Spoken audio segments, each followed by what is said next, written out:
This book was such a perfect blend of fantasy and horror. It was the perfect closer to spooky season for me. Hey there, book lovers. I'm here with my review of Small Favors by Erin A. Craig for you.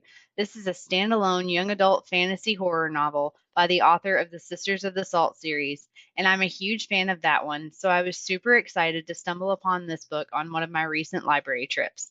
I read the physical copy of this book from my local library, but it's available in whichever format you prefer. This book was released in July 2021.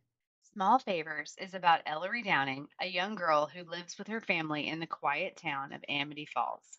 The people of Amity Falls live isolated lives, the town cut off from the outside world during the winter months until spring because of the snows that make the mountain pass in and out of town inaccessible.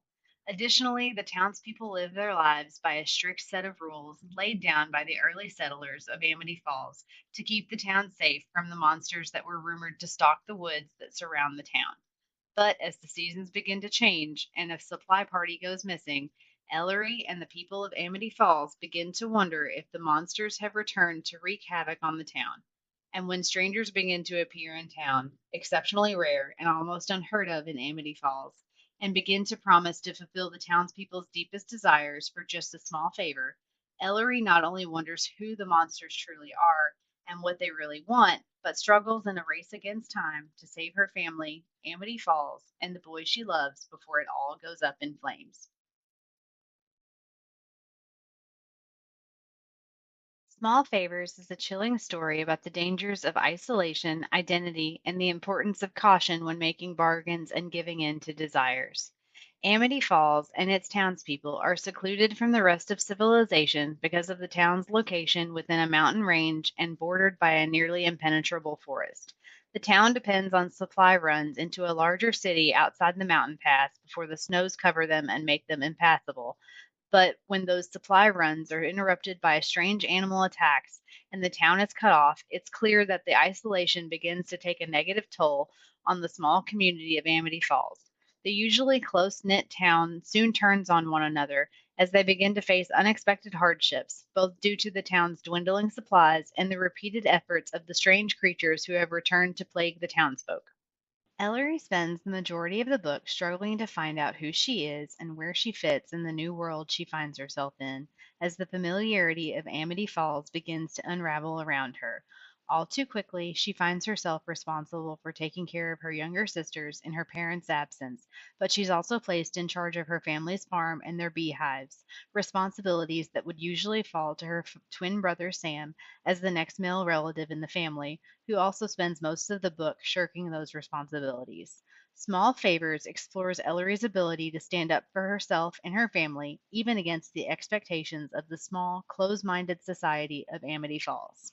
Small Favors is a retelling of the grim fairy tale Rumpelstiltskin that focuses on the dangers of making bargains and the power behind fulfilling desires. The townspeople of Amity Falls are quick to grant whatever small favor is asked of them by the strangers who appear in town if it means that they'll get what they want. Some of them do it out of desperation, a need to heal an illness or feed a family, but others do it merely to settle a score or some other selfish reason. Regardless of the reason, they're completely heedless of the price that their desires might cost them until it's too late to do anything to change the outcome. Throughout the course of the book, Ellery, her siblings, and the people of Amity Falls continually learn the meaning of the phrase, be careful what you wish for, as they all try to survive the winter in Amity Falls. This book seemed like it had a lot of characters to keep track of because of all the names that were mentioned whenever the town would gather for important meetings. But thankfully, there really weren't all that many that played important roles to follow as I read this one. The story of Small Favors is told from Ellery's point of view, which allows the reader to form their opinion of the rest of the book's characters through the lens of how Ellery views them. That was an interesting dynamic to experience as I was reading this book because it does make you wonder how things would change if the story had been told from a different character's point of view. Still, Ellery was probably the best choice to tell the story because she provided a neutral lens for the reader to view the other characters through. Like many puritanical societies, Amity Falls is a very religious minded town, and while its governing body is made up of three elders who guide the townspeople in making decisions for the good of the town, there was also a small dissenting faction led by the town's parson that often played a significant role in the story as I continued reading. Erin Craig is one of those authors for me where if she writes it, I'm going to read it. I've read both of the books that are currently available in the Sisters of the Salt series and loved them, and I'm waiting rather impatiently for the next book in that series to come out. I was excited when I came across this one by happy accident, and I'm even more excited to find that she has an adult novel that I haven't read yet that I can pick up while I continue to wait for her new release. Needless to say, I'm a fan. I love how she's able to keep me glued to the edge of my seat, turning page after page until I reach the last one. I'm not the biggest horror fan, but this author has a way of making that genre more interesting for me because of the way she blends it so seamlessly with fantasy elements, too. I had a hard time putting this book down, especially once the twists were revealed toward the end of the book. I couldn't wait to see what would happen next, if Ellery would be successful in saving the town, or if the collective selfish desires of the people of Amity Falls would inevitably be their undoing. Small Favors had me rooting for Ellery and her family right until the very end of the book, and the story really makes the reader think about how far they would go to protect their community as a whole and what, if anything, they would bargain away to have their deepest desire fulfilled. If you've read House of Salt and Sorrows by Aaron A. Craig, then you'll enjoy this book since the author uses a similar writing style and genre in both books.